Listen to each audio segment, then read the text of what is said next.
कुंडली से क्या क्या इंसान पता कर सकता है? सब कुछ, जैसे कोई बड़ी चीज है? सब कुछ पता कर सकता है। क्या नहीं पता कर सकता वो बताइए आपको। आप तो 6 महीने कह रहे हैं, मैं तो 6 दिन में आपको रोड से उठाकर राजा बना सकती हूँ। अच्छा, कुछ नाम को आपने कभी प्रेडिक्ट किया है या महसूस किया है कि जिनको तंत्र बाधाओं से जल्दी प्रभावित हो जाते हो? हाँ, नाम वाले बहुत जल्दी तंत्र के प्रभाव में आते हैं। योगी जी के साथ करिए, आपके योग हैं उनके साथ करने के। अच्छा, ऐसा है क्या? तो एस्ट्रोलॉजर कोई चमत्कारी थोड़ी ना होते हैं। ये दोनों की कुंडली जब हम देखते हैं तो वहाँ से पता कर सकते हैं ना कि सामने वाला आपको चीट कर रहा है या सच में आपसे प्यार करता है या उसकी फीलिंग्स आपके लिए जेन्युइन है या नहीं है। ऐसा क्यों होता है कि कुंडली के सारे योग भी बढ़िया मिल रहे हैं फिर भी शादी में पार्टनर चीट करके चला जाता है? अच्छा, अगर कोई कुंडली मिलान ना करवाना चाहे उसके बावजूद वो शादी कर ले, बिना मिली हुई कुंडली की शादी कैसी होती है? केवल एक नाम के आधार पर या गुण मिलान करवा के आप अपनी शादी कैसी चलेगी ये डिसाइड नहीं कर सकते। एक अच्छी शादी के लिए कुंडली में कौन कौन सी चीजें खास होनी चाहिए जो शादी बहुत लंबे समय तक के लिए चलेगी? मनुष्य बड़ा ना होत है, वक्त होत बलवान, और भीलन लूटी गोपियां, वही अर्जुन वही बाण। दोस्तों, स्वागत है आपका एक बहुत ही खास पॉडकास्ट में। आज का पॉडकास्ट होने वाला है एस्ट्रोलॉजी पर। हमारे साथ एक बेहतर एस्ट्रोलॉजर है त्रिशला माता जी, जो एस्ट्रोलॉजी की दुनिया में सच में अपना नाम कमा कर रखी हुई हैं और इनकी एस्ट्रोलॉजी, इनकी प्रेडिक्शन सच में किसी इंसान को भयभीत या कहीं ना कहीं सचेत कर देती हैं। तो आज के हम इस पॉडकास्ट के जरिए हम जानने की कोशिश करेंगे कि अगर आप अपने जीवन में बहुत ज़्यादा परेशान हो, गरीब जैसी स्थिति पैदा हो चुकी है, आप चाहते हो कि ये स्केल अप होना चालू हो जाए, आपका पार्टनर है जो आपको प्रेम नहीं करता, छोड़कर चला गया, उसको कैसे लाया जाए, आप किसान हो या आपका कोई विद्यालय है या आपका कोई बिजनेस है, ग्रोथ कैसे हो, उन पर फोकस करा जाएगा आज इस पॉडकास्ट में। साथ ही साथ जितनी भी महिलाएं हैं हमारे भारत देश की, उनको किन नियमों का पालन करना चाहिए, वो ऐसा क्या करे कि पति को उनको ग्रोथ देखने को मिले, पति ऐसा क्या करे पत्नी के लिए कि उनका जीवन सच में बहुत अच्छा हो जाए। कुछ सास के लिए भी बातें करेंगे, कुछ बेटों के लिए भी बातें करेंगे, जीवन के उन सामाजिक स्तर और उन पहलुओं पर फोकस करेंगे जो सच में हमारे भारत देश के हर नवयुवक चाहे नवयुवती हो, हर किसी इंसान को समझना और जानना बहुत ज़्यादा जरूरी है, जिसमें सहयोग और समर्थन करने वाली हैं माता जी त्रिशला जी। स्वागत है आपका माता जी इस पॉडकास्ट में। कैसी हैं आप? बहुत बढ़िया माता जी, अब एस्ट्रोलॉजी को बहुत अच्छे से समझ चुके हैं, यूँ कहें आपने पी रखा है पूरे एस्ट्रोलॉजी को। और एस्ट्रोलॉजी में जब चेहरे की बात करा जाए तो आपका चेहरा अछूता रह जाए ऐसा हो नहीं सकता, क्योंकि आपकी जो बातें हैं, आपके जो प्रेडिक्शंस हैं, आपके जो ख्यालात हैं एस्ट्रोलॉजी को लेकर, वो सच में लोगों के अंदर एक डालते हैं कि हाँ, मतलब हिंदू धर्म के अंदर जो एस्ट्रोलॉजी एक फील्ड है उसके जरिए अगर हम अंडरस्टैंड कर जाते हैं तो अपने बारे में, अपने पार्टनर के बारे में, अपने परिवार के बारे में, समाज, मान सम्मान, प्रतिष्ठा, व्यापार, हर जगह के बारे में हम पकड़ बना सकते हैं। जैसे आजकल का जो समाज है वो चाहता है कि हम गरीबी से अमीरी की श्रृंखला पर पहुँचें, क्योंकि कोई नहीं चाहता कि हम एक स्ट्रेट लाइन पर रहें या हम सिर्फ गरीब रह जाएं। क्या एस्ट्रोलॉजी किसी एक इंसान को ये मदद करती है कि अगर आपका भाग्य खराब है या आपका करियर बेटर नहीं हो रहा है तो उसको हम ग्रोथ कर सकते हैं in only 6 months? Only in 6 months ये कहना थोड़ा मुश्किल है, क्योंकि अगर आप एक अच्छे एस्ट्रोलॉजर हैं और आपको अगर कुंडली अच्छे से पढ़ना आता है और आपको ये पता है कि इस कुंडली के अंदर ये एक चीज़ है जो इनकी वृद्धि को या इनके फाइनेंस को रोक रही है और टाइम पीरियड चल रहा है। देखिए, सारा जो खेल है ना, मनुष्य बड़ा ना होत है, वक्त होत बलवान, और भीलन लूटी गोपियां, वही अर्जुन वही बाण। वक्त से बड़ा कुछ नहीं है, वक्त के आगे भगवान ने भी शीश झुकाया है। तो एस्ट्रोलॉजर क्या करते हैं? एस्ट्रोलॉजर कोई चमत्कारी थोड़ी ना होते हैं कि ये निकालेंगे घड़े में से और ये फूकेंगे और आपको दे देंगे और कहेंगे जा तू कल से अमीर हो जाएगा। नहीं नहीं, एस्ट्रोलॉजर आपके वक्त को पढ़ते हैं। आप उन्हें ग्रहों से जोड़ लीजिए, नक्षत्रों से जोड़ लीजिए, पामिस्ट्री से, फेस रीडिंग से, ऑरा रीडिंग से, टैरो रीडिंग से, वॉट एवर कुछ भी कर लीजिए मैंग जी।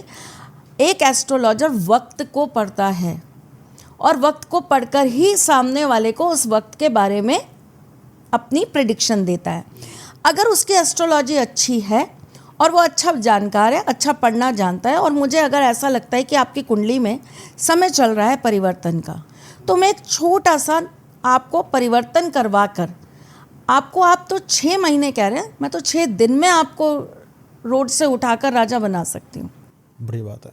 लेकिन ये मैं बोल रही हूँ, ये बहुत गलत भाषा बोल रही हूँ और बहुत गलत चीज़ बोल रही हूँ। मैं कुछ नहीं होता, इसके अंदर आपका सबसे बड़ा सहायक होता है आपका वक्त। सही है। वो आपको बनाना चाहता है, इसलिए वो आपको कहीं ना कहीं हम जैसों के पास ले आता है। अच्छा, कोई इंसान जो गरीब है एक लंबे समय तक, लगभग 30 साल का एक इंसान जो गरीबी के जीवन से निकल कर आया है और उसकी मुलाकात होती है त्रिशला माता जी से, तो माता जी उसमें ऐसा क्या देखती हैं जो ये समझती हैं कि ये गरीब इंसान गरीब क्यों रह गया और इसके अंदर ऐसी क्या खास चेंजेस करा जाए कि इसको अमीरी का भी चखा जाए, मतलब रसपादन करा जाए? सबसे पहले आपकी कुंडली ये बयान करती है कि आप किस तरह के व्यक्ति हैं। जैसे सपोज करिए अगर आपकी कुंडली मेष लग्न की है, तो ऐसा व्यक्ति जो होता है वो बहुत कर्म पे बिलीव करता है। नीचे स्तर से भी ऊपर स्तर तक जाने के लिए वो अपने जीवन के कठिन से कठिन चीज़ों को अपने कर्म से सरल बना देता है। ऐसे इंसान को कोई भी काम ना छोटा लगता है ना बड़ा लगता है, वो हर तरह के काम को पूरी ईमानदारी से करना चाहता है। ऐसा व्यक्ति हमेशा दूसरों की सहायता बहुत जल्दी करता है। ऐसा व्यक्ति दिल का बड़ा साफ होता है। ऐसा व्यक्ति जबान का कठोर और स्पष्ट होता है, लेकिन ऐसा व्यक्ति अपने परिवार, अपने घर, अपने लोगों के लिए बहुत ही ज़्यादा सॉफ्ट हार्टेड होता है। तो जब ये सारी क्वालिटीज़ एक लग्न के व्यक्ति से निकल कर आती है कि ये इसका लग्न है तो ये व्यक्ति ऐसा होगा। अब उसके बाद में आपका मंगल कैसा है, आपका गुरु कैसा है, आपका बुध कैसा है, आपका शनि कैसा है, आपका शुक्र कैसा है, ये सारी कैलकुलेशन ये बताती है कि अब आपको जीवन के अंदर बदलाव कब कब आएंगे। बदलाव बहुत तरह के होते हैं। बदलाव होते हैं आपकी शादी कब होगी, बदलाव होता है आपका खुद का घर कब बनेगा, आपकी नौकरी कब लगेगी। ये सारी चीज़ों को जब कैलकुलेट किया जाता है तब ये निकल कर आता है कि इस व्यक्ति के जीवन की वृद्धि यानी कि इसका नवम भाव कहाँ और किस वजह से अटक रहा है। जब आप उस एक डिकोड कर लेते हैं उस कुंडली को, जब आपको ये समझ में आ जाता है कि ये चीज़ इसको अटका रही है, पूर्वजों के कोई कर्म, कोई मांगी हुई मन्नत जो अधूरी रह गई, हमारे पिछले जन्म के कर्म, या हमारे ऊपर किसी तरह का कोई बंधन, नज़र, टोटका, तंत्र, मंत्र, कोई बाधा या ऊपरी साया, या हमारे ही द्वारा करे जाने वाले कोई ऐसे कर्म जो हमारे भाग्य के लिए अवरोध बन रहे हों। अगर ये सारी चीज़ें जब आप डिकोड करते हैं कुंडली से, तो ये आप स्पष्ट रूप से जान जाते हैं कि ये 30 साल तक क्या था ऐसा जो इस व्यक्ति का भाग्य रोक रहा था। जैसे आपको मैं एक छोटा सा एग्जाम्पल यहाँ पर देती हूँ। अक्षय कुमार काम करते थे विदेश में, एक होटल के अंदर काम करते थे, बहुत छोटी सी जॉब पे थे, और उसके बाद उन्होंने और भी 2-3 अलग अलग तरह की चीज़ें करने की कोशिश की, नहीं कर पाए। बॉम्बे आते एक बहुत बड़ा परिवर्तन आता है। उन्हें एक व्यक्ति मिलता है, वो व्यक्ति एस्ट्रोलॉजर भी नहीं था, इन जनरल एक व्यक्ति मिलता है। मैंने कहा ना वक्त बहुत बलवान होता है। वो व्यक्ति उनका नाम राजीव से बदलकर अक्षय रख देता है।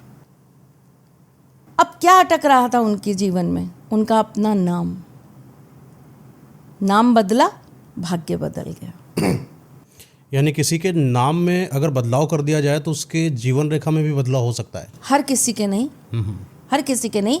ये आपको डिकोड करना पड़ेगा पहले कि क्या नाम परिवर्तन करने से इसके भाग्य में परिवर्तन आएगा।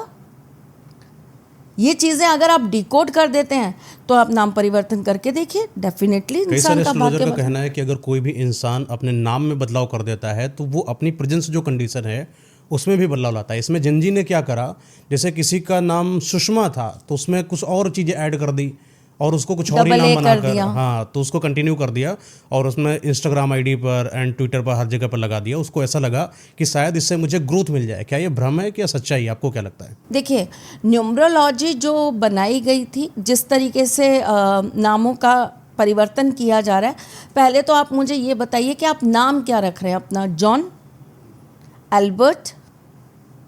नहीं ना, आपका नाम मयंक है, मेरा नाम त्रिशला है। अगर कोई मुझे ये कहता है कि आप अपने नाम में एक ए और लगा लीजिए तो आपका नाम परिवर्तित हो जाएगा, तो मेरा नाम क्या हो जाएगा? त्रिशाला, त्रिशाला, त्रिशला नहीं, चेंज हो गया, उसका उच्चारण ही बदल गया, नाम का अर्थ ही बदल गया। तो नाम तो आप रख रहे हैं हिंदू, नाम आप रख रहे हैं हिंदी का, नाम आप रख रहे हैं हमारी पद्धति का, और चेंज कर रहे हैं आप इंग्लिश उससे। How it is possible? मैं मयंक के नाम में 2 म कर दूं तो आपका नाम क्या हो जाएगा? ममैंक। ममैंक नहीं। नाम परिवर्तन जीवन पर प्रभाव डालता है, लेकिन कैसे प्रभाव डालता है? नाम परिवर्तन का अर्थ होता है, जैसे आपका नाम है सपोज करिए मयंक, अगर मुझे आपके जीवन में कोई परिवर्तन लाना है और मैं आपसे ये कहती हूँ कि आप अपना नाम परिवर्तित कर लीजिए, तो मैं आपका पूरा नाम ही बदलवाऊंगी। अच्छा, नामों का बड़ा प्रभाव रहा, जैसे कि एक हमारे शख्स हैं जिनका नाम लखपति है, अगला रिक्शा चलाता है। एक का नाम फकीर है, अगले की कोठी बनी हुई है। तो क्या किसी के नाम से किसी इंसान की असली जो जिंदगी है उसको जज किया जा सकता है? जैसे कि किसी इंसान का नाम बिल्कुल किया जा सकता शिवांश है, तो क्या वो शिव के अंश जैसा हो गया? नहीं। आप नाम की जब बात करते हैं तो डेफिनेटली नाम आपके जीवन पर बहुत ज़्यादा प्रभाव करता है।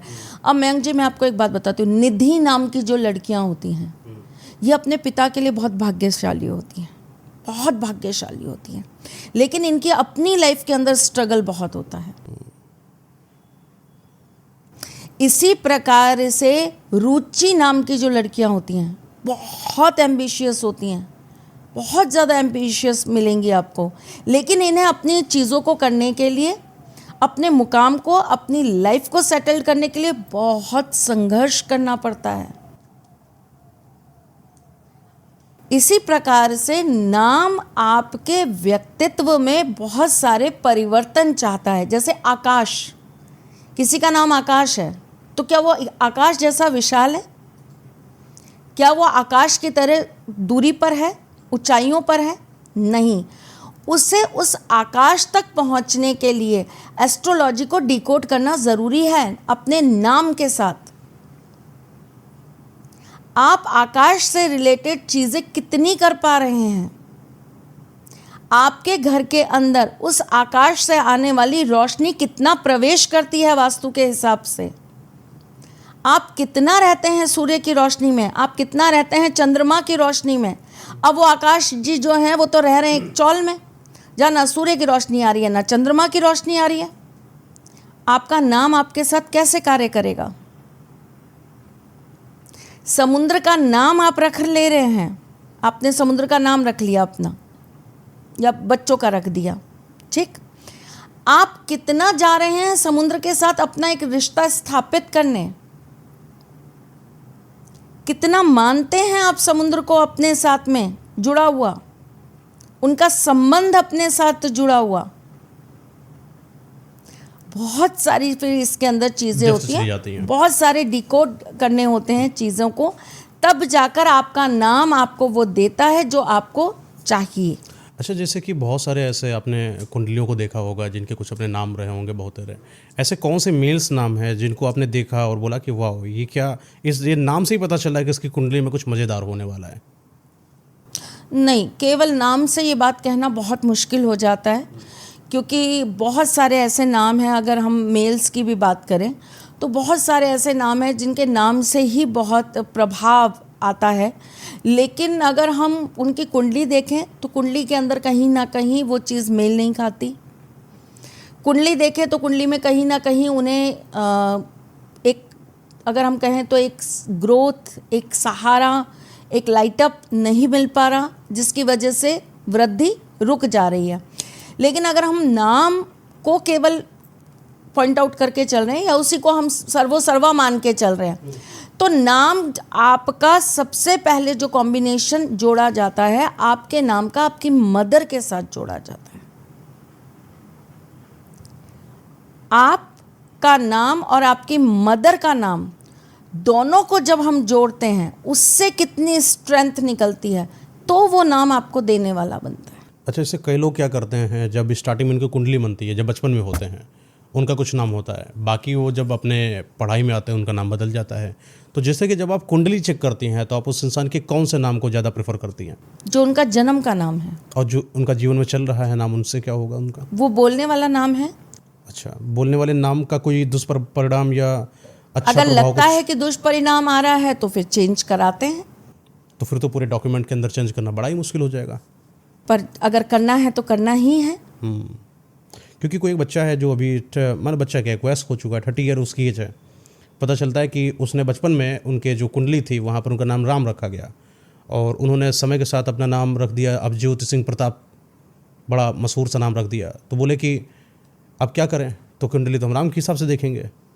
मयंक जी, मैं आपको एक चीज़ और बताती हूँ। अब तो ये चीज़ें प्रचलन में है नहीं, लेकिन अगर आप पुराने लोगों की बात सुनेंगे और पुराने ब्राह्मणों और पंडितों के हिसाब से अगर कुंडली पर बात करेंगे तो पहले लोग जो आपका कुंडली में नाम निकलता था जिस नाम राशि पर, यानी कि आपका चंद्रमा उस राशि में होगा उस दिन, तभी आपका उस दिन का वो नाम रखेंगे। उस नक्षत्र पे निकला हुआ वो नाम, उस राशि पर निकला हुआ वो नाम लोग रखवाते ही नहीं थे। अच्छा। क्योंकि ऐसा कहा जाता है कि अगर आपका नाम आपकी राशि पर निकला हुआ है और लोग उसको उच्चारित कर रहे हैं किसी गलत एक्टिविटी के साथ, किसी गलत इंटेंशन के साथ, तो आपका पतन होना बहुत ज़्यादा। तो इसलिए आपके चंद्रमा की जो राशि है उस पर नाम रखवाना लोग बिल्कुल भी स्वीकार्य नहीं करते थे। खास करके अगर आपका चौथा, छठा, 8वां, 12वां चंद्रमा है तो लोग कह देते थे भाई इसका नाम रखो ही मत इसकी राशि पर। तंत्र बहुत जल्दी होता है, नज़र बहुत जल्दी लगती है। अच्छा, कुछ नाम को आपने कभी प्रेडिक्ट किया है या महसूस किया है कि जिनको तंत्र बाधाओं से जल्दी प्रभावित हो जाते हो? हाँ, नाम नहीं कहूँगी, लेकिन मैं आपको अक्षर कहूँगी कि कुछ अक्षर हैं जो तंत्र बाधाओं से बहुत जल्दी ग्रस्त हो जाते हैं। जैसे कि अगर हम बात करते हैं तो SH श नाम वाले बहुत जल्दी तंत्र के प्रभाव में आते हैं। अगर हम बात करते हैं आधा स, स्वाति, आधा स, मैं हिंदी की बात कर रही हूँ इस समय, मैं इंग्लिश की बात नहीं कर रही हूँ। ये लोग बहुत जल्दी तंत्र प्रभाव में आते हैं। जिनके नाम अक्षर चालू होते हैं ह से, य से, ये लोग बहुत जल्दी तंत्र प्रभाव में आते हैं। जिनका नाम अक्षर चालू होता है आपका च से, क से, ये लोग बड़े जल्दी तंत्र प्रभाव में आते हैं, बहुत वीक होते हैं।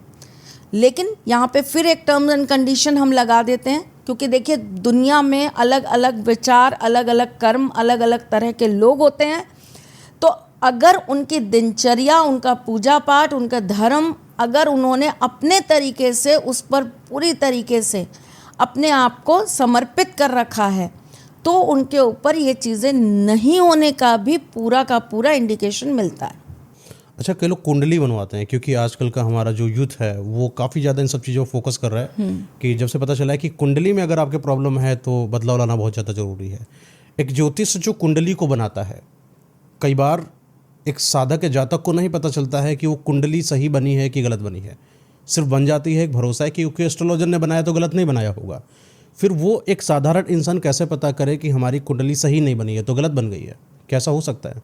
बैंक पे अब तो ये तो बहुत ईजी हो गया है, क्योंकि अगर आपके पास आपका date of birth, time of birth और प्लेस ऑफ बर्थ है तो तमाम तरह के सॉफ्टवेयर्स अवेलेबल हैं। सॉफ्टवेयर ग्लिचेस हैं बहुत सारे, क्योंकि वो भी बनाया किसी, क्या पता 18 पर साल आप के लड़के ने बना रीचेक रखा तो हो। कर सकते हैं ना अलग अलग में डालकर कि सही है या नहीं है। और फिर अगर आपको बहुत डेप्थ में ही जाना है, सपोज करिए किसी का जन्म हुआ है 1990 और वो भी जुलाई महीने में, तो फिर आप किसी अच्छे विद्वान पंडित के पास में 1990 का पंचांग निकलवाइए, जुलाई मास का वो निकलवाइए और फिर उस तारीख का, उस समय का पंचांग वो निकाल के फिर आपकी कुंडली जो है वो निर्धारित करके दे देते हैं। कुंडली से क्या क्या इंसान पता कर सकता है? सब कुछ, जैसे कोई बड़ी चीज़ है? सब कुछ पता कर सकता है। क्या नहीं पता कर सकता वो बताइए। बच्चा होगा कि बच्ची होगी, ये पता बता कर से सकता है? हाँ बिल्कुल बता ये सकते कैसे हैं, पता लेकिन ये करता है? प्रोहिबिटेड होता है, बट नहीं पता कैसे बताना चलता है? चाहिए। नहीं पता चलेगा। कोई इंसान जो है कब खत्म होगा ये पता चल सकता है? बिल्कुल पता लग सकता है, लेकिन ये भी नहीं बताना चाहिए। एस्ट्रोलॉजी के कुछ नियम हैं। हाँ, नियम के बारे में बताइए कि क्या चीज़ हम नहीं बता सकते कोई एक एस्ट्रोलॉजर किसी एक नॉर्मल इंसान को? किसी के जन्म और किसी के मृत्यु को मत प्रिडिक्ट करिए, ये सबसे बड़ी चीज़ है।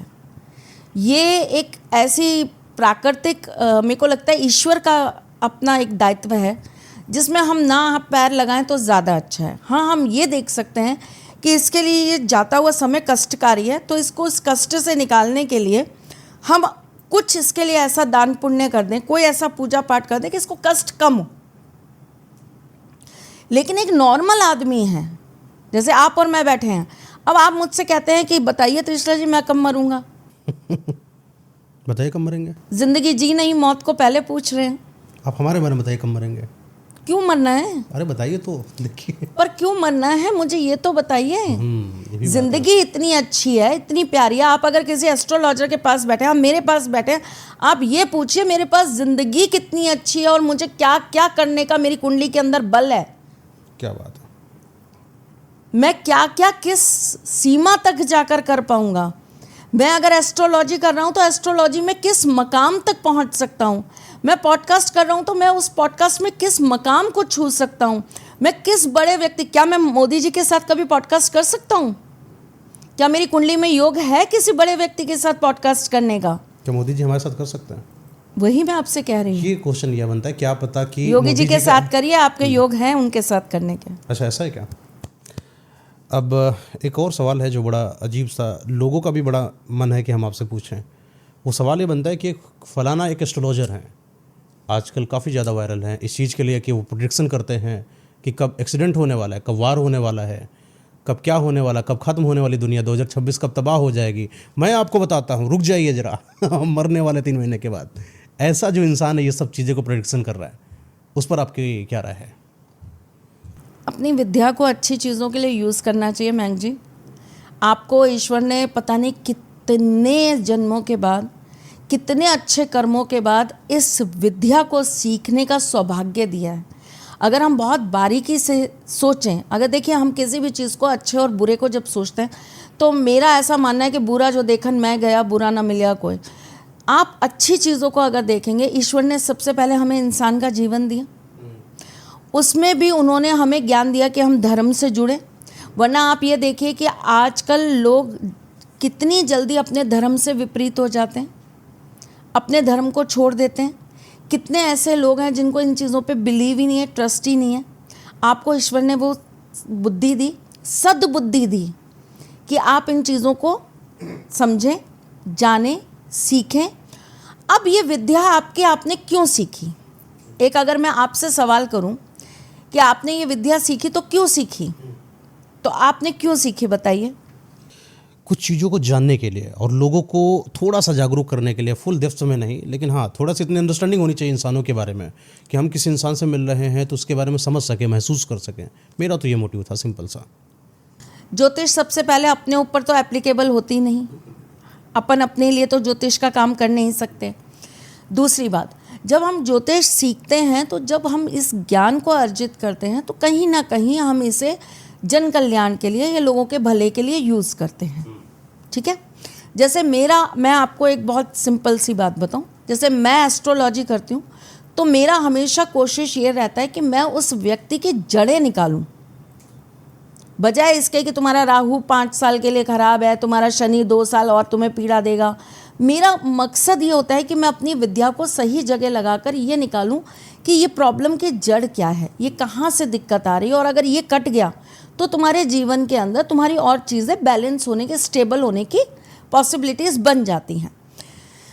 मैंने ये विद्या एक बहुत मेहनत से सीखी, 36 साल हो गए जीवन के यही करते करते। 36 इयर्स कम नहीं होते हैं एक ही चीज़ के साथ आप रह रहे हो, है ना। दुख भी है, सुख भी है, अच्छा भी है, बुरा भी है, सब कुछ देख रहे हो, लेकिन उसके बावजूद भी आप अपनी शिक्षा पर, अपने काम पर भरोसा कर रहे हो और चलते जा रहे हो। आपके पास जब इतना अच्छा ज्ञान और आपके पास जब इतना अच्छा प्लेटफॉर्म है तो उसे अच्छी चीज़ों में बांटिए ना। तो मैम इस पॉडकास्ट को थोड़ा सा अपग्रेड लेकर चलते हैं और हम इन राशियों से हटकर और ग्रहों से हटकर अब रेमेडीज़ पर आते हैं, जहाँ पर हम लोगों की उन समस्याओं पर बात करेंगे जिनसे वो सच में बहुत ज़्यादा परेशान है। पहला ये सवाल मेरा बनता है कि जो ये आजकल की लव मैरिजेज ज़्यादा चल रही हैं, एस्ट्रोलॉजर की नज़र में लव मैरिज का होना कितना सही है और कितना गलत है? मेरे हिसाब से बहुत सही है। आप एक दूसरे को जानते हैं, समझते हैं, आप एक दूसरे के साथ कंफर्ट जोन में आते हैं, कंफर्ट फील करते हैं आप। और देखिए सबसे बड़ी बात लव मैरिज में जो एक अच्छाई होती है ना मयंक जी, वो ये होती है कि आप किसी की अच्छाइयों से नहीं, किसी की बुराइयों से भी प्यार करते हैं। अब शादी के बाद, अरेंज मैरिज के बाद जब वो चीज़ें एक्सेप्ट करनी पड़ती हैं या किसी इंसान को जानकर फिर उसके साथ रहते रहते उसकी बुराइयां एक्सेप्ट करनी पड़ती हैं, थोड़ा सा मुश्किल होता है। उतना पेशेंस अब रह नहीं गया आज के जेंजीज में। तो लव मैरिजेस बहुत अच्छी हैं, लेकिन बस यही है कि लव मैरिज में एक सबसे बड़ी जो प्रॉब्लम और दुविधा आती है वो आती है कमिटमेंट। क्योंकि एक दूसरे के साथ रहकर, एक दूसरे को जानकर, एक दूसरे को समझकर फिर वो रिलेशन ब्रेक भी बहुत होते हैं, है ना। लालच बहुत आ जाता है कि नहीं अब मुझे नहीं तुम्हारे साथ बैठ रहा, अब मेरा वो फील नहीं आ रहा, अब मुझे तुम्हारे साथ रहना नहीं है। तो ये एक दिक्कत है। Otherwise love marriage is good. अच्छा, लव मैरिज में एक एक्टिंग भी हो सकती है, जैसे कि आजकल का सबसे बड़ा बीच में चला था लिव इन रिलेशनशिप, एंड उसमें एक बहुत अच्छा एक्टर एक लड़का हो सकता है, लड़की हो सकती है, दोनों एक दूसरे के साथ रह रहे हैं और बड़ा कंफर्टेबल फील कराते हैं, क्योंकि एक एक्टर बड़ा अच्छी एक्टिंग कर सकता है एक लंबे समय तक भी, और वो लगातार एक्टिंग करते करते उसकी ज़िंदगी अगर बर्बाद कर दे सिर्फ लव रिलेशनशिप के नाम पर, तो क्या ये सही होगा? क्या वो एक्टिंग बाजी उसकी ज़िंदगी नहीं बर्बाद तो कर मुझे देगी? एक बात ये समझ में नहीं आती, लिव इन में ऐसा क्या है जो आप एक शादी के साथ नहीं जी सकते हैं? ठीक है। नहीं, मेरा सवाल ये है कि अगर हम एक लव मैरिज को सपोर्ट करते हैं और एक पार्टनर ऐसा है जो सच में वैसा नहीं है जैसा वो दिख रहा है आज तक दूसरी पार्टनर के लिए, पर वो तो धूर्त मानसिकता, विकृत मानसिकता का इंसान है, फिर वो शादी कैसे बेटर हो गई? वहाँ तो एस्ट्रोलॉजी काम करती है ना। हाँ, वही मैं एस्ट्रोलॉजर की नज़र में पूछना चाहता हूँ। वहाँ एस्ट्रोलॉजी काम करती है। दोनों की कुंडली जब हम देखते हैं तो वहाँ से पता कर सकते हैं ना कि सामने वाला आपको चीट कर रहा है या सच में आपसे प्यार करता है, या उसकी फीलिंग्स आपके लिए जेन्युइन है या नहीं है। ऐसा क्यों होता है कि कुंडली के सारे योग भी बढ़िया मिल रहे हैं फिर भी शादी में पार्टनर चीट करके चला जाता है? कहीं ना कहीं संबंध होता है राहु से, आपके सप्तम हाउस का, या राहु की महादशा में आप मिले होते हो, और राहु की महादशा में मिले हुए रिश्तों में कहीं ना कहीं ये प्रॉब्लम आती ही आती है। अच्छा, अगर कोई कुंडली मिलान ना करवाना चाहे उसके बावजूद वो शादी कर ले, बिना मिली हुई कुंडली की शादी कैसी होती है? अगर आपके अंदर निभाने का पोटेंशियल अच्छा है तो बहुत अच्छी होती हैं। मुझे लगता है अगर हम बात करें बहुत पहले की, हमारी दादी, नानी, मम्मी और इन सब के, अगर उन सब चीज़ों की बात करें तो इतनी कुंडली नहीं मिलाई जाती थी, कुंडलियाँ होती ही नहीं थी, कोई लिखता ही नहीं था करेक्ट टाइम क्या है ना। कुंडलियाँ इतनी नहीं मिलाई जाती थी, लेकिन उनके अंदर जज्बा होता था निभाने का। उन्हें ये पता होता था जब माँ बाप के घर से निकल कर लड़की जाती थी तो लड़की को ये पता होता था कि अब इस घर के दरवाजे मेरे लिए बंद, अब जो है वो पति का घर है। ठीक है। तो एक, या तो आप कुंडली नहीं मान रहे, बिल्कुल मत मानिए। आप नहीं मानते मांगलिक दोष, मत मानिए। आप नहीं मानते कालसर्प दोष, मत मानिए। आप किसी चीज़ को मत मानिए। फिर आप कम से कम ये तो मानिए कि मैं इतना अपने आप में सक्षम हूँ कि अच्छा हो, बुरा हो, सही हो, गलत हो, दिन हो, रात हो, अमीरी हो, गरीबी हो, जो कुछ भी हो, मुझे इसके साथ ही ज़िंदगी काटनी है। या तो आपका इतना ज़बरदस्त संकल्प होना चाहिए, और अगर इतना ज़बरदस्त संकल्प है तो कुंडली की कोई ज़रूरत नहीं है। अच्छा, कई लोग का ये पता होता है कि शादी के दौरान ये इंसान मांगलिक है, और जो इंसान कुंडली नहीं दिखाता उसको नहीं पता चलता है कि मांगलिक है, क्योंकि कोई इंसान मांगलिक होता है ऐसा लगता है कि, ऐसा माना जाता है कि सामने वाला पार्टनर खत्म हो जाएगा जल्दी से, जबकि उसने कुंडली को दिखाया ही नहीं, तो उसे मांगलिक दोष कैसे पता चलेगा? और अचानक उसका पति खत्म हो गया तो बड़ा काफ़ी ज़्यादा कन्फ्यूजन क्रिएट होता है इसमें कि अगर दोष ही ना पता हो और हम शादी कर ले आने वाले समय में कोई दिक्कत हो जाए तो कैसे झेलेंगे उससे? तो कुंडली तो दिखानी ही चाहिए शादी से पहले, और केवल गुण मिलाने से कुंडली मिलान नहीं होता। कुंडली मिलान के लिए प्रॉपर कुंडली मिलान करनी होती है, प्रॉपर एस्ट्रोलॉजर के पास जाना होता है। पंडितों से केवल एक नाम के आधार पर या गुण मिलान करवा के आप अपनी शादी कैसी चलेगी ये डिसाइड नहीं कर सकते। एक अच्छी शादी के लिए कुंडली में कौन कौन सी चीज़ें खास होनी चाहिए जो शादी बहुत लंबे समय तक के लिए चलेगी? सबसे पहले होना चाहिए पर्सन्स का कमिटेड होना। वो तो चलिए, कमिटमेंट के बिना तो बात ही नहीं करेंगे आगे, है ना। अब हम अगर आप कमिटमेंट दे रहे हैं और आपको ये पता है कि एक दूसरे के साथ हम जिंदगी भर निभा लेंगे, कमिटमेंट ही तो नहीं मिलता। कमिटमेंट की ही तो प्रॉब्लम आती है। तो बोलने वाले बोल देते हैं कि हाँ तो हम तो, बोलना नहीं होता ना, वो तो कुंडली बताएगी कि आप कमिटेड हो या नहीं हाँ, हो। यही वाली बात है कि कैसे पता करेंगे? कुंडली ही तो बताएगी कि आप कमिटेड हो या नहीं हो। अगर सपोज करिए किसी के 7th हाउस के अंदर शुक्र के साथ राहु बैठा है, आप ऐसे व्यक्ति को कह देंगे कि ये कमिटेड है? या ऐसा व्यक्ति सिर्फ अपने ही पार्टनर के साथ लॉयल रहेगा जिंदगी भर? पॉसिबल नहीं है। सही बात है। तो कुंडली के एक नहीं हजारों ऐसे अलग अलग एनालिसिस होते हैं जिसके अंदर ये पता चलता है कि ये दोनों एक दूसरे के साथ लंबे समय तक रहेंगे या नहीं रहेंगे। और अगर नहीं हो पाते हैं तो दोष का निवारण होता होगा। हाँ, अगर कुंडली ये कहती कि नहीं, एक समय के बाद इन दोनों का कहीं ना कहीं जाकर विच्छेद हो जाएगा, तो फिर उसके लिए आपके पास बहुत सारे उपाय होते हैं। ठीक है। अगर कोई पति और पत्नी है, एक दूसरे के साथ रह रहे हैं, लेकिन कलह कलेश काफ़ी ज़्यादा है, पत्नी अंडरस्टैंड नहीं कर रही पति को और काफ़ी ज़्यादा लड़ाइयाँ हैं, तो वो ऐसा क्या उपाय करें कि जिससे रिश्ता मस्त चले एकदम?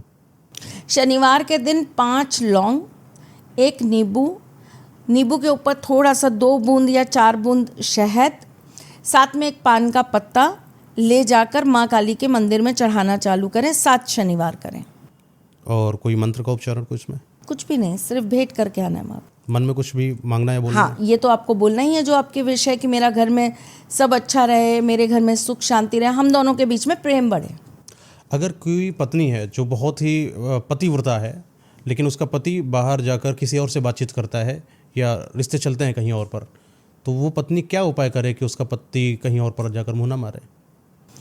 गुलाब की पुष्प लीजिए, 5 गुलाब के पुष्प लीजिए, उन्हें एक आप थाली में या एक पत्तल में रखिए और उसके ऊपर थोड़ा सा कपूर छिड़क कर उसके बीच में घी की बत्ती लगाकर एक दिया प्रज्वलित करिए और शुक्रवार की रात्रि में ये आपको ले जाकर पीपल के पेड़ के नीचे जलाना है। शुक्रवार की रात्रि को। समय क्या होगा? 7 बजे के बाद। 7 बजे के बाद। अच्छा मैम, कोई ऐसा पति है जिसका बिजनेस ग्रोथ नहीं कर पा रहा है, बहुत अच्छा नहीं चल रहा है, लेकिन कहते हैं कि पत्नी है तो गृह लक्ष्मी है, ऐसा क्या उपाय करे अपनी पत्नी के साथ कि उसका बिजनेस चले, आवास शक्ति का निर्माण हो? एक चांदी का सिक्का ले लें या चांदी की कोई भी छोटी बिछिया होती है, पायल होती है, जो घर में होता है, उसे अच्छे से गंगा जल से धो लें।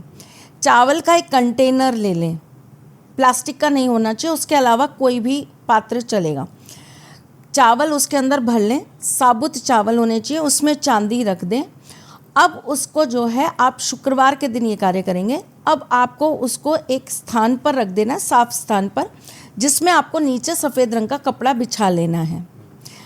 आपको प्रत्येक दिन उसमें से 1 कटोरी चावल निकाल के अपने हस्बैंड के हाथ में देने और उन्हें कहना है कि ये आप चौराहे पर या ऐसी जगह डाल दीजिए जहाँ चिड़िया या कबूतर आके इसे खा लें।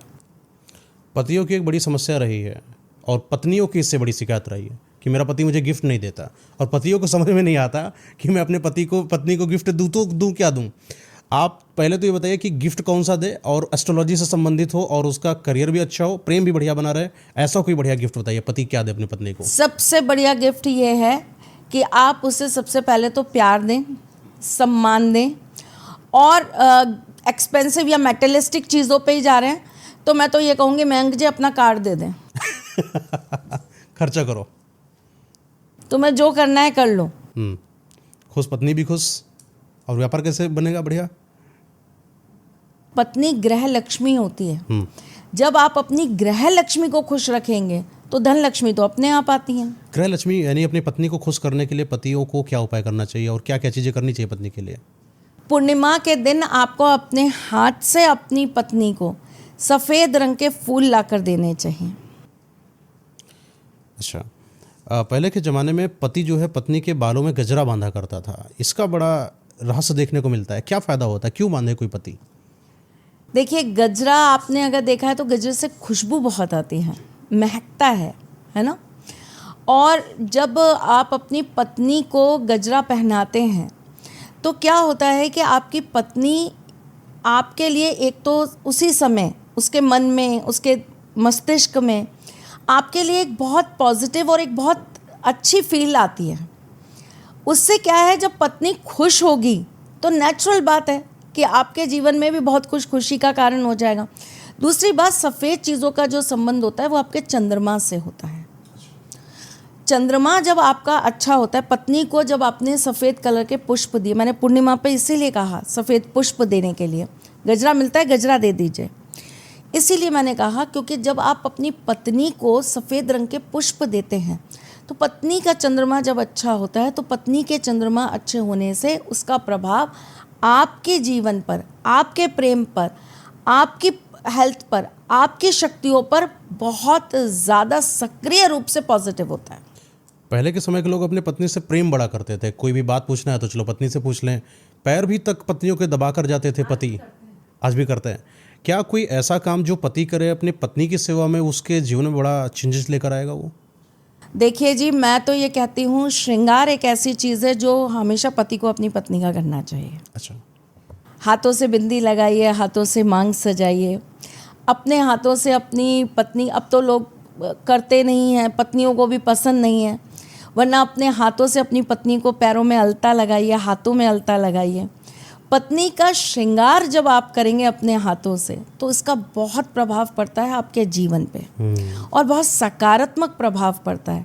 लेकिन अगर आप सिर्फ एक ही चीज़ कहेंगे कि एक सिंपल सी चीज़ क्या कर लें, तो मेरे को ऐसा लगता है आपको काजल, बिंदी और सिंदूर अपने हाथ से अपनी पत्नी को लगाना चाहिए। और मेकअप का सामान तो दे ही सकता है इंसान? बिल्कुल दे सकते हैं, क्योंकि पत्नी सुंदर तो जाहिर सी बात है, अच्छा ही होगा। क्योंकि मैंने अक्सर अमीरों के घरों में अमीरियत उनके पत्नी के द्वारा जरूर देखी है। लदी गहनों से वो पत्नी बड़ा बयां करती है कि पति सच में खुश रखता है उसको। ये तो है। आपको लगता है? बिल्कुल लगता है। और जो अपने पत्नियों को मारा करते हैं, दारू पी कर आए, पत्नी को गालियां दे रहे हैं, गाली गलौज कर रहे हैं, समाज के बीच में उसको बहुत तेरे इल्ज़ाम लगा रहे हैं, अपनी बिटिया को मार रहे हैं, ऐसे इंसानों का क्या होगा? अपने ही घर में कुल दोष उत्पन्न कर रहे हैं। वो अपनी पत्नी को नहीं मार रहे हैं, वो अपने घर में कुल दोष उत्पन्न कर रहे हैं, अपनी ही कुल देवी का श्राप ले रहे हैं। तो ऐसे घरों के अंदर आप देखेंगे स्ट्रगल बहुत रहता है, पैसों की हमेशा कमी बनी रहती है। ऐसे घरों के अंदर मांगलिक कार्य संपन्न नहीं हो पाते हैं, शादियां कभी सक्सेसफुल नहीं रहती, घर के अंदर हमेशा दुख दरिद्रता वास करती है। एक ऐसा लड़का जो अपनी माँ की सपोर्ट करता है लेकिन अपनी पत्नी का सपोर्ट नहीं करता, पत्नी रोती रहती है, कोने कमरे में बिलखा करती है और मायके जाने की बात करती है तब भी जाने नहीं दिया जाता, सिर्फ माँ की बात सुनी जाती है। क्या ये एक हेल्दी रिलेशन है किसी एक ससुराल वालों का अपनी? नहीं है, बिल्कुल नहीं है। मुझे ऐसा, इस चीज़ में मुझे ऐसा लगता है कि एक अच्छी जो फीमेल होती है, एक अच्छी जो नारी होती है, वो अपने लड़के को कभी इस तरह की शिक्षा देती ही नहीं है। एक अच्छी सास के गुण क्या होने चाहिए अपने बहू के प्रति? देखिए, बेटी बोलकर मत लाइए, बेटी कहिए मत कि हम तुझे बेटी मानते हैं, बेटी मानते हैं। एक्चुअली सासों की सबसे बड़ी दिक्कत क्या होती है, मैं आपको एक बात बताती हूँ। आप जब भी शादी की बात करेंगे तो आप देखेंगे कि लड़की की उम्र हमेशा लड़के की उम्र से छोटी मानी जाती है। अब लड़का 2 महीने भी बड़ा हो सकता है, 2 साल भी बड़ा हो सकता है, 4 साल भी हो सकता है, 6 साल भी हो सकता है। आपका लड़का उस लड़की से उम्र में बड़ा है, फिर भी वो नादान है, फिर भी वो बच्चा है, फिर भी उसको कोई समझ नहीं है। और वो लड़की जो आपके लड़के से उम्र में छोटी है, उससे आप दुनिया भर की समझदारी की उम्मीद करते हैं। दोगलापन। ये कैसे हो सकता है? अगर वो नादान है तो वो भी नादान है, अगर वो ना समझ है तो वो भी ना समझ है। और मेरे को एक चीज़ ये समझ में नहीं आई आज तक, अपने बच्चों को, अपने लड़कों को तो ये इतने सालों में कुछ सिखा नहीं पाए। ये कैसे एक्सपेक्ट कर लेते हैं कि एक लड़की की माँ अपनी लड़की को उतने से सालों में, 23 साल, 25 साल, 27 साल की ज़िंदगी में वो सब कुछ सिखा दे जो वो सास चाहती हैं कि इसको आना चाहिए। या तो आपके घर में आ जाए, आप उसे सिखाइए ना। आपके अंदर काबिलियत है तो आप बना लीजिए। एक टीचर अपने बच्चों को ये थोड़ा ना कहता है कि तू अपनी मम्मी से सीख कर नहीं आया घर से, मैं सिखाऊं तुझे A फॉर एप्पल, मैं सिखाऊं तुझे B फॉर बॉल। मम्मी से सीख कर आता, क्या कर रही थी तेरी मम्मी? सुना है कभी किसी टीचर को ऐसे बोलते हुए? तो फिर ये सास क्यों ताने देती हैं? क्या सिखाया तेरी माँ ने? यही सिखाकर भेजा तेरी माँ ने। अरे भाई, उसकी माँ ने नहीं सिखाया, आप भी तो माँ हैं, आप सिखा लो। आप क्यों नहीं सिखा सकती? क्योंकि आपको आता नहीं, आप खुद कैपेबल नहीं हो सिखाने में। चलो उसकी माँ को तो कुछ नहीं आता था, वो तो नहीं सिखा पाई, वो तो फेलियर थी अपनी बच्ची को सिखाने के लिए। आप बहुत होशियार हो, आप सिखा लो। सही बात है। फिर वो लड़ाई कैसे पता चलेगी, इसकी सास भी कभी बहू भी कभी सास बनेगी, ऐसी वाली स्थिति पैदा कैसे होगी। अच्छा मैम, एक और चीज़ है कि एक लड़की है जो अभी तक जीन्स एंड टॉप में रहती है एंड अपने मन चाहे कपड़ों को पहनती है, और फला डेट को उसकी शादी हो जाती है, अगले ही दिन से उसको साड़ी में आना है और अगले ही दिन से उसको आंटी बिहेवियर करना है। ये क्या सही है, ये क्या अन्याय है एक लड़की के लिए जिसने अभी दुनिया को मस्त जिया और अचानक शादी के बाद आपने पूर्ण परिवर्तन कर दिया, उसको सीनियर कैटेगरी में डाल दिया? नहीं नहीं, ऐसा नहीं है। देखिए मैंग जी, ये आपकी अपनी कुछ चीज़ें होती हैं और ये आपकी एक म्यूचुअल कमिटमेंट्स होती हैं और ये आपकी अंडरस्टैंडिंग्स है ना, ये आपकी एक म्यूचुअल अंडरस्टैंडिंग्स है एक दूसरे को लेकर। जैसे सपोज करिए कि अगर किसी लड़की की शादी हो रही है तो वो लड़के से भी तो बहुत कुछ एक्सपेक्ट करती है। वो लड़के से भी तो ये कहती है कि आज से तुम दोस्तों के साथ नहीं जाओगे, तुम रात को जो है 8 बजे घर में वापस आ जाओगे, तुम ऑफिस के बाद इधर उधर मोहल्ले में नहीं घूमोगे, तुम सीधा घर में आओगे, तुम मुझे रोज़ जो है घुमाने ले जाओगे, तुम मुझे मेरे मायके जाने दोगे। लड़की भी तो एक्सपेक्ट करती है। अगर वहाँ पर आपको अगर एक छोटी छोटी चीज़ों में एक्सपेक्टेशन किया जाता है कि अगर शादी के बाद 4 लोग आ रहे हैं बेटा, आप वेल ड्रेस्ड रहना। वेल ड्रेस्ड का मतलब क्या होता है? वेल ड्रेस्ड का मतलब होता है कि देखिए, जहाँ पर आप दिखने चाहिए कि आप उस घर की एक कहीं ना कहीं मैं कहूँ एक समझदार और एक जिम्मेदार आप उस पद पर आकर बैठ गए हो। नहीं तो फिर ये दोगलापन कैसा कि जाकर जब शादी करते हो तो आप बोलते हो कि बिटिया तो बिल्कुल मेरे ही जैसी है, आपकी बिटिया मेरी बिटिया, और जैसे बदल जाती है तो सीधा ये क्यों नहीं कहने जाते हो कि आपकी बिटिया जो है वो मेरी बहू बने के आएगी, उसको बहू बोलो, फिर बिटिया बिटिया क्यों करते हो? आप अभी जब मैं आपके पास यहाँ पर आई तो आप जब बाहर या अपने घर पर जब होंगे तो आप इस ड्रेस में तो होंगे नहीं। मोस्टली तो यही रहता है पर फिर भी चलिए मान लेते हैं जी। आप जीन्स भी पहनते होंगे, कभी आप टी शर्ट और पजामा भी पहनते होंगे, वो पहन के तो आप पॉडकास्ट करने नहीं आते। या मैं हमेशा तो साड़ी में होती नहीं, मैं अपने झोले में भी होती हूँ, जो मेरा चोला है मैं वो भी पहनती हूँ।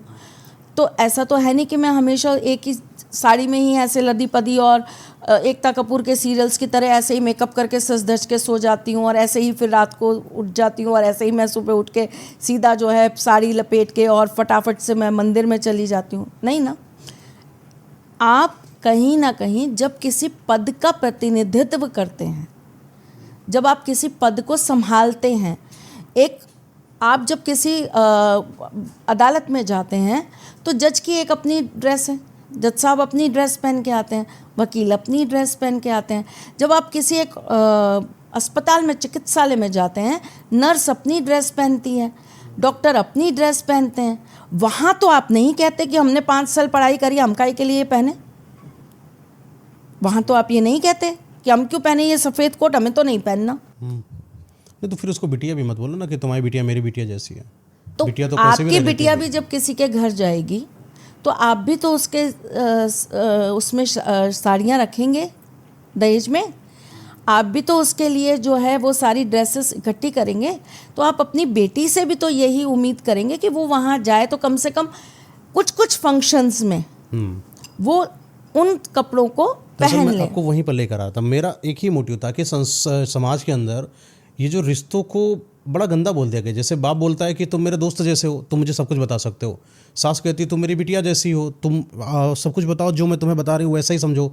तुम समझो ना तुम्हारी एक माँ थी, वैसे ही मैं तुम्हारी माँ हूँ। लेकिन कोई भी माँ दूसरी माँ पहले माँ की जैसी कभी हो नहीं सकती, और कोई भी बिटिया किसी और को माँ एक्सेप्ट नहीं कर सकती, चाहे भले उसके पति की माँ हो, है ना। तो ये संबंध को किस तरीके से बर्बाद करा जाता है शब्दों से। क्यों नहीं कर सकती मैम जी, एक बात बताइए, मेरे घर के अंदर इतनी बच्चियां रहती हैं, ये सब मेरे साथ रहते हैं, ठीक है। नहीं तो किसी रिश्ते का नाम अगर मान लिया कि हम जज को जज ना समझे, वकील समझने लगे, अरे तुम तो मेरा दोस्त हो, तुम तो मेरे साथी में रहते हो, कोई दिक्कत नहीं, तुम जज और वकील मेरा भाई भाई, ऐसा तो नहीं चल सकता ना। कोई माँ कहे तो कि बिटिया की मैं माँ हूँ वो समझ में आता है, पर कोई सास कहे कि तुम्हारी मैं माँ हूँ, मैं आपको वही चीज़ समझा रही हूँ। जैसे ये इतनी सारी बच्चियां मेरे साथ रहती हैं, ठीक है। अगर मेरी बिटिया सूट पहन रही है और इनको मैं ये कह रही हूँ कि भैया ऐसे फंक्शन में हम लोग जा रहे हैं जहाँ तुम्हें सूट पहन कर चलना है, तो इन्हें बुरा नहीं लगेगा। क्यों? क्योंकि मैंने इनसे कहा है ना, कि मैम ने कहा है ठीक है हमें सूट पहन के जाना है, हम सूट पहन के चले जाएंगे। लेकिन वही ये बात कल को इनकी सास कह दे इनसे कि बेटा उस फंक्शन में चल रहे हैं, तुम एक काम करना, तुम ये कैपरी मत पहन के चलना, तुम सूट पहन के चलना, अरे ऐसे कैसे हमारे कपड़ों के ऊपर बोल दिया, ऐसे कैसे हमारे कपड़ों से हमें जज कर दिया। अरे ठीक है भाई, आपको जो पहनने की फ्रीडम चाहिए वो फ्रीडम भी आपको देती हैं, ऐसी बात नहीं है। बहुत कल्चर में चेंज हो गया, हमने तो इतने इतने घूंघटों में जीवन निकाला, हमारे तो सर से पल्ला नहीं हटना चाहिए था। आप खाना भी बना रहे हो, रोटी भी बना रहे हो, सर पे पल्ला होना चाहिए। अगर गलती से भी दिख गया ना कि रोटी बनाते हुए पल्ला नीचे है तो हंगामा हो जाता था। उसी के बाद जब अब जनरेशन में देख रहे हैं, लेगिंग सूट पहन रही हैं, दुपट्टा भी नहीं डाला है, तो मेंटलिटीज़ में बहुत चेंजेस आए, समय के साथ बहुत परिवर्तन आए। लेकिन आपको भी ये एक्सेप्ट करना पड़ेगा कि कहीं ना कहीं किसी किसी जगह पर हम अपने समाज के अंदर अपने आप को केवल इसलिए उस तरह से नहीं पेश कर सकते जैसा हम चाहते हैं कि वो चीज़ हमें खुशी देती है। वहाँ हमारा परिवार भी होता है, हमारे अपने रिश्तेदार भी होते हैं, हमारे ऊपर अपने परिवार की इज्जत का दायित्व भी होता है। नहीं, अच्छी बात है मैम, आपकी बात मुझे समझ में आती है। एंड जब साड़ी की बात आती है तो हर एक चीज़ का मतलब है, जैसे सिंदूर लगाने का कोई मतलब होगा तो वैसे साड़ी ट्रेडिशन का भी एक मतलब होगा। आखिर हिंदू धर्म की जितनी भी महिलाएं साड़ी ही क्यों पहनती हैं? देखिए, सबसे पहली बात तो ये कि साड़ी का जब ट्रेंड चालू हुआ था और साड़ी पहनने का जब कल्चर चालू हुआ था तो बेसिकली वो इसलिए स्टार्ट हुआ था कि साड़ी एक तो आपके पूर्ण तरीके से आपके पूरे अंग को छुपाती थी। दूसरी ये इस तरीके से जैसे हम पल्ला लेके चल रहे हैं इस तरीके से नहीं पहनी जाती थी। साड़ी जब पहनी जाती थी तो पूरी तरीके से ढक के और उस तरीके से साड़ी पहनी जाती थी। दूसरा ये कारण था कि साड़ी जब पहनी जाती थी तो बिना सिला कपड़ा होता है साड़ी के अंदर कोई भी किसी भी चीज़ को सिल के नहीं पहना जाता। एक लंबा 5 मीटर का कपड़ा है जिसे आपको वेयर करना है। ब्लाउजेस भी अब तो हम इस तरह से ब्लाउजेस पहनने लग गए, पहले जैसे ब्लाउजेस पहने जाते थे उसमें भी वो सिला नहीं जाता था। तो जो हिंदू धर्म के अंदर सिले हुए कपड़े के साथ पूजा पाठ करना वर्जित माना जाता था। ठीक है, ये एक सबसे बड़ा कारण हुआ। फिर ट्रेडिशन चेंज हुए, साड़ियों के भी अलग अलग रूप बने। गुजरात में सीधे पल्ले की साड़ियाँ चली, कहीं पे महाराष्ट्र की साड़ी पहनने का तरीका बिल्कुल चेंज है, नॉर्थ में साड़ी पहनने का तरीका बिल्कुल अलग है, असम में बिल्कुल अलग है। तो अलग अलग जगह पे अलग अलग तरीके से साड़ी को वेयर किया जाने लगा। लेकिन साड़ी एक ऐसा परिधान बना हमारी हिंदू सनातन धर्म के अंदर जिसे सबसे ज़्यादा ग्रेसफुल, ब्यूटीफुल और सबसे ज़्यादा जिसे कहें ना तो एक अलग से तरह का एक कॉन्फिडेंस एक लेडी को प्रदान करता है। ठीक है, साड़ी जितना आपको सांस्कृतिक बना सकती है और साड़ी ही उससे 1000 गुना आपको वल्गर बना सकती है। हाँ, कुर्ती आपको जितना संस्कारिक बना सकती है उससे 1000 गुना आपको वल्गर बना सकती हाँ। है। पर हम कैसे पता चले कि कोई एक लड़की जो साड़ी पहनती है बट वो उसकी स्टाइल वल्गर है, बट वो जस्टिफाई कर दी जाती है कि अरे वो खेत क्योंकि तुमने साड़ी पहना है तो तुम्हें क्लीन चिट मिलती है। नहीं तो साड़ी पहनने का तरीका, हाँ, वही तरीका कि आप किस तरह से साड़ी पहन रहे हैं वो आपको दिखाता है ना कि आप साड़ी को किस तरीके से आप प्रेजेंट कर रहे हैं किसी के सामने। और दूसरी बात यह है कि देखिए, वल्गैरिटी कभी भी कपड़ों में नहीं होती। That's point. वल्गैरिटी कभी कपड़ों में नहीं होती, वल्गैरिटी होती है दिमाग में, वल्गैरिटी होती है सोच में। एक औरत कैसे कपड़े पहन रही है, क्या पहन रही है, इससे आप वो कितनी वल्गर है, कितनी संस्कारी, आप कभी पता नहीं कर सकते। सही बात है, उससे फ़र्क भी नहीं पड़ना चाहिए, कभी नहीं पड़ना चाहिए। मैं एक बहुत मशहूर एक्ट्रेस है, नाम नहीं लूँगी, मैंने उनके साथ में एक मुलाकात की थी और उनका मेरा काफ़ी अच्छा सेशन रहा, काफ़ी देर का सेशन रहा, 2-3 घंटे हम लोग साथ रहे। आप यकीन मानिए, उनसे मिलकर मुझे इतना अच्छा लगा। और जब वो एंटर करी थी ना मेरे पास आने के लिए, मुझसे मिलने के लिए, तो उन्होंने जिस तरह के कपड़े पहन रखे थे, एक बारी को मैं भी सोचने पर विवश हो गई थी कि ये ऐसे मेरे यहाँ पर बैठेंगी इस तरह से। बट ठीक है, देखिए, वो उनके लिए बहुत अच्छा था, वो उनको कॉन्फिडेंस दे रहा था।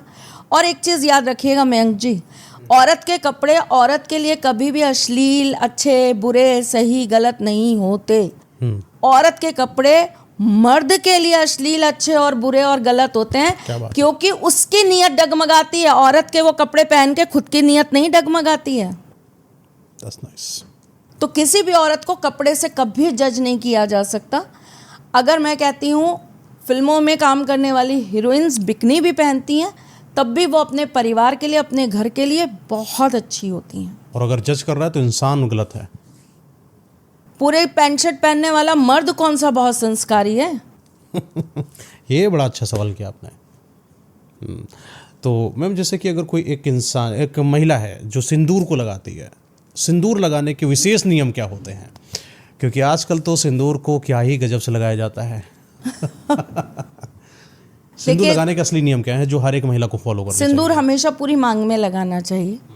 ये फैशन के तौर पे सिंदूर नहीं लगाना चाहिए कि आप आगे आगे लगा रहे हैं या आप सिंदूर को केवल जो है टच कर रहे हैं और सिर्फ ये शो ऑफ कर रहे हैं कि बस हाँ ठीक है हम सुहागन हैं। नहीं नहीं, आप सुहागन थोड़ी नहीं है, आप सुहागन पूरी मैम, आपने जो सिंदूर लगाया है पूरा ऐसा गोल है, पर मैंने कई महिलाओं को देखा वो ऐसा लंबा सा सिंदूर लगाती हैं। नहीं, मैं भी लंबा ही लगाती हूँ, यहाँ तो तक ये लगाती आपका हूँ। इतना गोल, इसका कोई रहस्य है या कोई वजह ये है? तो मैंग जी, ये रहस्य बता बता के मैं अब ना थक चुकी हूँ। ये कोई रहस्य नहीं है। एक्चुअली क्या है, हम राजस्थान के हैं अच्छा अच्छा। और हमारे राजस्थान में आपने देखा हो तो बोरला होता है। आपने देखा है बोरला? गोल गोल होता है, ऐसे यहाँ पर पहना जाता है। रखड़ी भी कहते हैं हम उसे। ऐसा अलग सा होता है वो? हाँ हाँ हाँ, जैसे टीका आता है, मांग टीका, टीका, वो मांग टीका हमारा जैसा। बोरला होता है। और हमारे यहाँ वो बोरला पहनना ना कंपलसरी ही है। मतलब एक तरीके से हर सुहागन स्त्री वो बोरला ज़रूर पहनेगी। तो जब हम वो बोरला पहले पहनते थे तो क्या होता था कि यहाँ तक बोरला आता था तो वो सिंदूर दिखता नहीं था, तो हम सिंदूर यहाँ से लगाते थे ताकि वो दिखे करके। फिर वो थोड़ा सा ऐसा हुआ कि बोरला यहाँ ऐसे पूरा गोल है, तो वो सिंदूर यहाँ से जब यहाँ होता है तो वो बोरले के साथ टच हो के इधर उधर, जैसे बोरला हिल रहा है, इधर भी लग गया, इधर भी लग गया, इधर भी लग गया, इधर भी लग गया। इस तरीके से चीज़ें होने लगी। अब वो धीरे धीरे धीरे करके वो आदत पड़ गई उसी तरीके से लगाने की। फिर लोगों को पसंद आने लगा। नहीं, attractive है, मुझे कुछ देख नया देख है। के ना जाने कितनी लड़कियों ने इस तरह सिंदूर लगाना चालू कर। और अब तो मज़ेदार बात यह है कि लोग मुझे पहचानते ही ऐसे, अच्छा वो जो वो वाला ऐसे सिंदूर सिंदूर लगाती हैं, वो जो बड़ी बड़ी बिंदी लगाती हैं। कि कोई एक महिला जैसे कि सिंदूर लगाती है तो उसको असली में क्या नियम पालन करना चाहिए, क्या गलतियां करती है, क्या सावधानियां बरतें? ठीक है, सबसे पहली चीज़ तो मैम जी, जब कोई भी नारी सिंदूर लगाती है तो सिंदूर जो है वो किसी देवी माँ के मंदिर से प्राप्त हुआ उसके अंदर मिला हो तो बहुत अच्छी बात है। जैसे मैं जब सिंदूर लगाती हूँ तो मैं हमेशा कामाख्या का सिंदूर लगाती हूँ। ठीक है। लेकिन अगर आप कामाख्या का सिंदूर नहीं प्राप्त कर सकते या नहीं जा सकते तो आप अपने ही शहर में देवी माँ का जो मंदिर है वहाँ थोड़ा सा माँ को अर्पित करिए और वो सिंदूर लाकर आप अपने सिंदूर में मिलाकर लगाइए। सिंदूर आप हमेशा अपनी मांग के सेंटर में लगाएं और कोशिश करें कि आप अपने यहाँ तक सिंदूर भरें जहाँ पर एक ब्राह्मण अपनी शिखा रखते हैं, है ना। ऐसा करने से 3 चीज़ें होती हैं एस्ट्रोलॉजी के हिसाब से।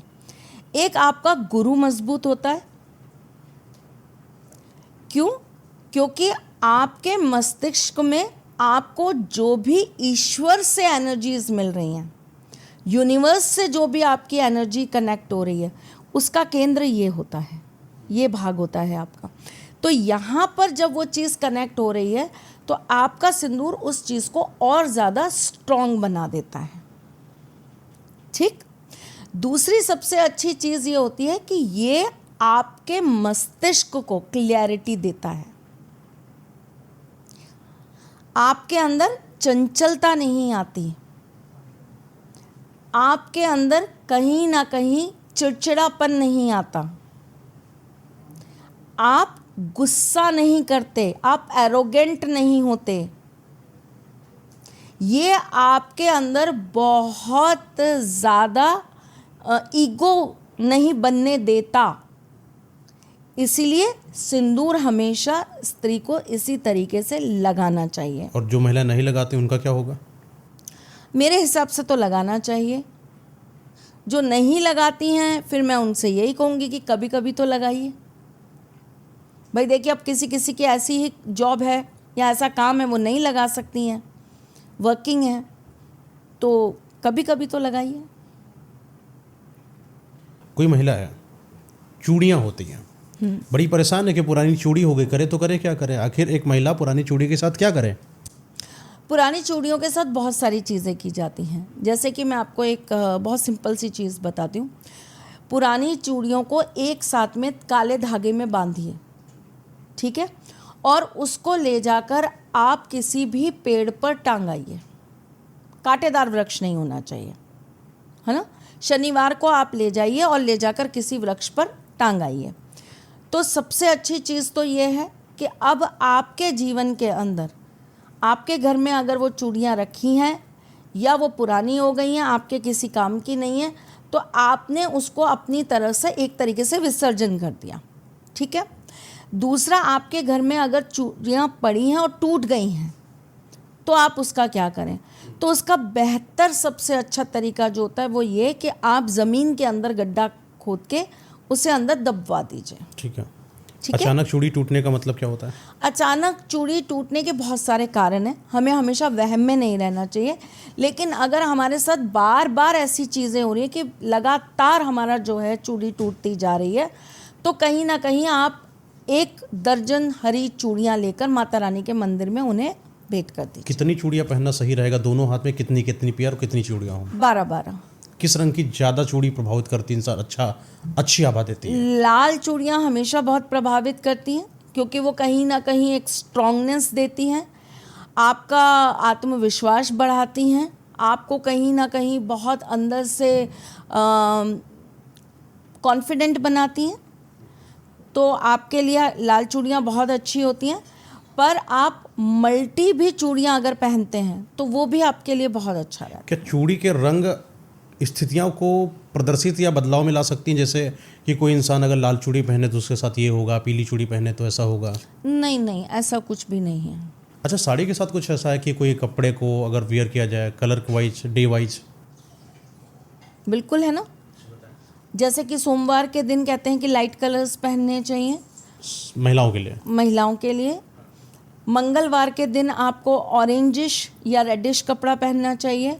बुधवार को ग्रीन, गुरुवार को पीला, शुक्रवार को आपको पिंक कलर या आपको सुनहरी कलर पहनना चाहिए।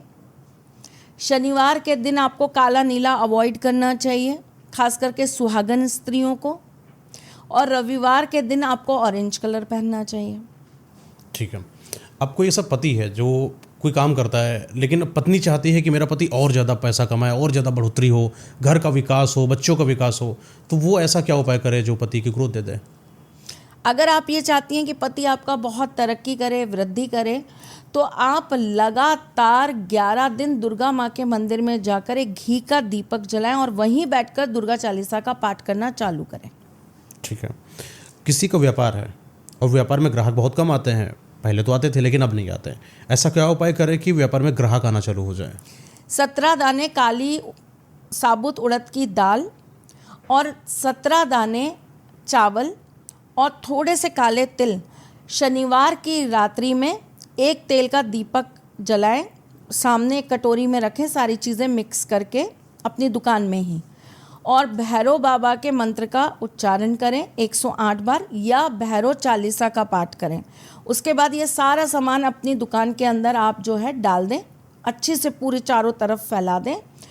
और सोमवार के दिन आपको झाड़ू लगवाकर, अच्छी से पोछा लगाकर, धूरी देकर, है ना, चाहे गूगल की दे दीजिए, चाहे लोबान की दे दीजिए, अच्छे से धूरी देकर अपनी दुकान को शुद्ध और पवित्र कराना है। ये कार्य करके देखिए, आपकी दुकान में वृद्धि ज़रूर बढ़ेगी। एक और चीज़ मैं इसके अंदर बताना चाहती हूँ, कई बार ना वृद्धि रुक जाने का कारण नज़र भी होती है। अच्छा। टोटका भी होता है। आप रविवार के रविवार, कई लोगों की मंगल रहती है दुकान, रविवार को नहीं खोलते। अगर खोल रहे हैं तो जब आप मंगल कर दें, शटर डाल दें, उसके बाद करिएगा। अगर आप नहीं खोल रहे हैं तो आप स्पेशली जाके रात को ये काम कराइए अपनी दुकान पे। 7 मंगलवार ये काम करिए।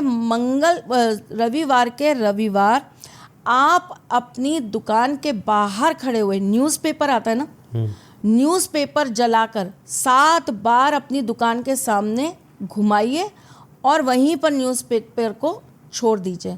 7 रविवार ये कार्य करके देखिए, बंधी हुई दुकान खुल जाएगी। बढ़िया। कोई दुकान के अंदर मंदिर रखा होता है और कुछ लोगों ने स्थापित किया या कुछ ने ऐसे लगा दिया, तो मंदिर की स्थापना दुकान के अंदर किस तरीके से और कहाँ पर सही रहेगी? नॉर्थ ईस्ट एंड कई लोगों ने जहाँ पर अपनी गद्दी को जमा रखा है उसके ऊपर ही उन्होंने मंदिर का निर्माण कर रखा है, सही है कि गलत है? नहीं, मंदिर आप सर के ऊपर रख सकते हैं, कोई दिक्कत नहीं है। अगर आप नीचे बैठ रहे हैं, पीछे है, जैसे कि यहाँ पर कुर्सी है और पीछे है गैप पड़ा हुआ है, उसके पीछे अपना ऊपर मंदिर है।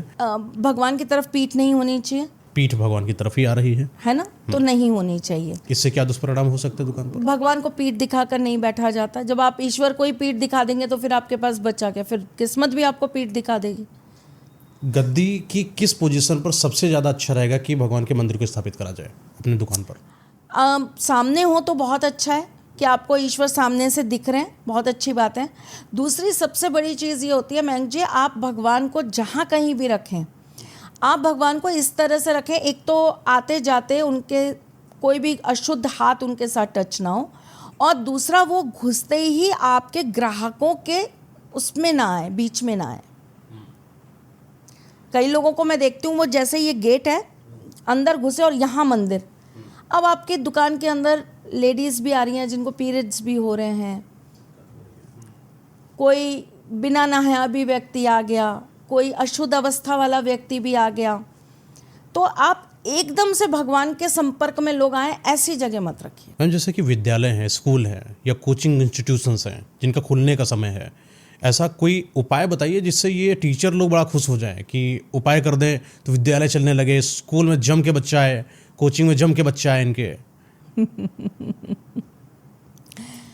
5 बांसुरी ले लीजिए, उसमें पीले रंग का धागा बांध दीजिए और मंगलवार के दिन हनुमान जी के मंदिर में जाकर चढ़ाए। ऐसा करने से आएगा। कोई और उपाय हो सकता है इसका, जैसे कि एक और उपाय कोई बता दें? देखिए, फिर इसके लिए सबसे अच्छा उपाय यही होता है कि आप अपनी जो आपका जगह है, जहाँ आपका स्कूल या आपका कॉलेज है, उसका पहले तो आप वास्तु कराएं। अगर उसका वास्तु कहीं ना कहीं दिक्कत कर रहा है तो उसके अकॉर्डिंग उपाय करें।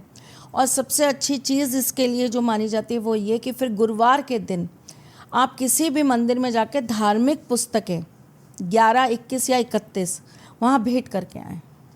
कोई इंसान नौकरी पाना चाहता है लेकिन लग नहीं रही है, बहुत प्रयास कर रहा है, उसके लिए वो क्या उपाय करे? रविवार के दिन गुड़ का दान रविवार वाले दिन। कुछ और खास उपाय? ये मेरे ख्याल से बहुत बड़ा उपाय है। तो गुड़ का दान कहाँ पर करे वो? मंदिर में कर सकता है। किसको? पंडित को। पंडित जी। तो कितना गुड़ लेकर जाए तो, और वो क्या उनके कुछ अपनी बोले? सामर्थ्य के ऊपर है। अच्छा। और जैसे कि मान लिया कि कोई बड़े लेवल की, पर किसी भी लेवल की परीक्षा पास कर लेगा वो? जी। अरे वाह, क्या बात है, अब तो करना ही पड़ेगा। तो लेकिन मेहनत करनी पड़ेगी।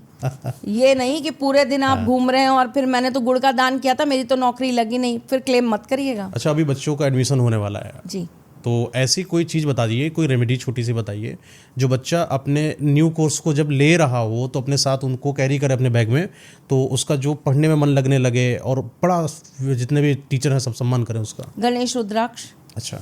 सिद्ध करा हुआ गणेश रुद्राक्ष या तो गले में धारण करिए या अपनी पढ़ाई वाले बैग में रखिए। तो ये क्या, कहाँ पर मिलेगा, कैसे मिलेगा?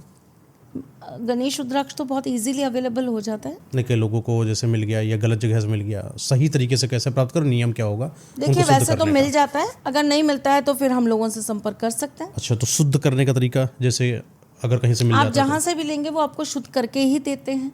नहीं, दुकान वाले क्योंकि नहीं कोई रिस्क नहीं लेता आजकल। हाँ। कोई भी आपको सिर्फ डायरेक्ट चीज़ नहीं पकड़ाता। कोई एक परिवार है जिसके घर में बहुत दिनों से बीमारी चल रही है, सदस्य सही ही नहीं हो पा रहे हैं, क्या कुछ ऐसा है उपाय जिनसे उनकी बीमारियों को ख़त्म करके उनको राहत दिलाई जा सके? शनिवार के दिन आपको एक लोटा पानी लेना है। लोटा स्टील का होगा जिसके अंदर आप जल भरेंगे। उसके अंदर आप एक सिक्का, थोड़े से काले तिल और थोड़ी सी हल्दी डाल देंगे। बीमार पीड़ित व्यक्ति के ऊपर से 7 बार घुमाएंगे क्लॉकवाइज, और उसके बाद आप इस जल को ले जाकर किसी शमशान घाट के बाहर डाल कर आएंगे। ठीक है। एक लड़की है जिसे बहुत कुछ पाना है, पूरी दुनिया घूमना है, सब कुछ देखना है, लेकिन माँ बाप उसके रोक रहे हैं या समाज उसको रोक रहा है। कोई ऐसा उपाय जिससे माँ बाप भी उसकी बातों को मानने लगें और उसके पंखों को कटने न दें, वो जम के उड़े, जो मन हो वो उपाय?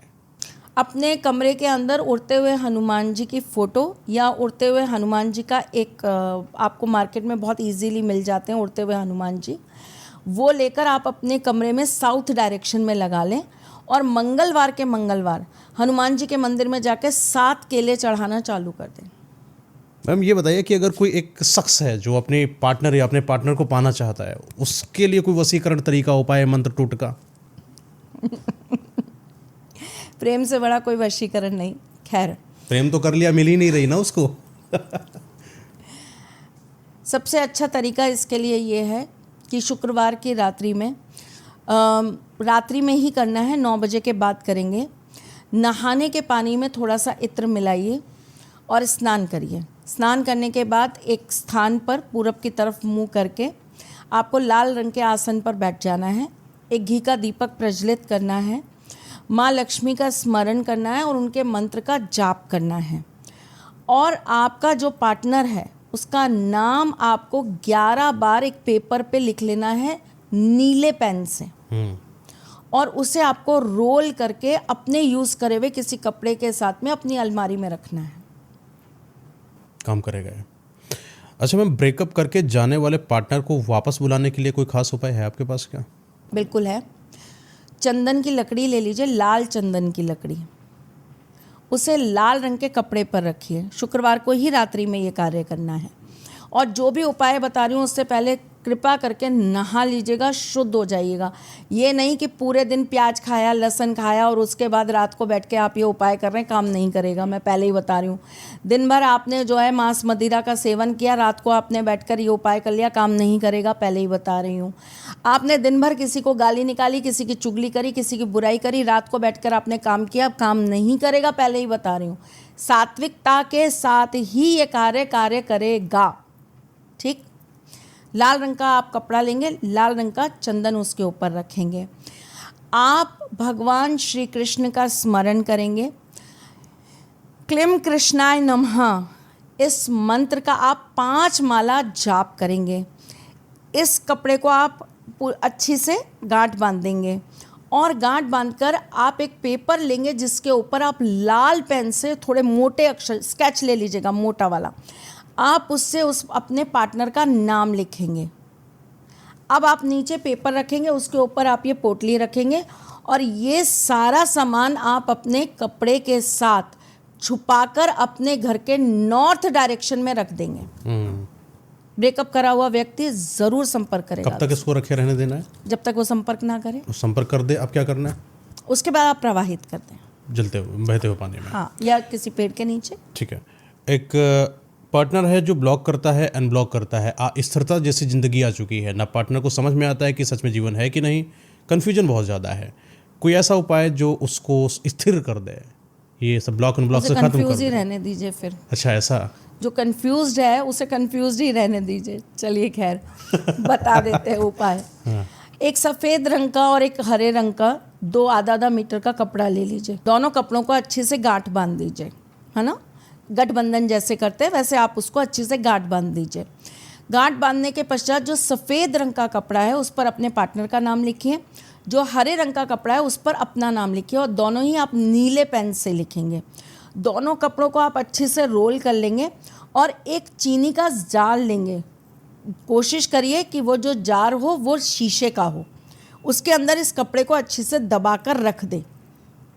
पार्टनर की मनोस्थिति जो ऊपर नीचे डगमगा रही है ना, वो स्थिर हो जाएगी।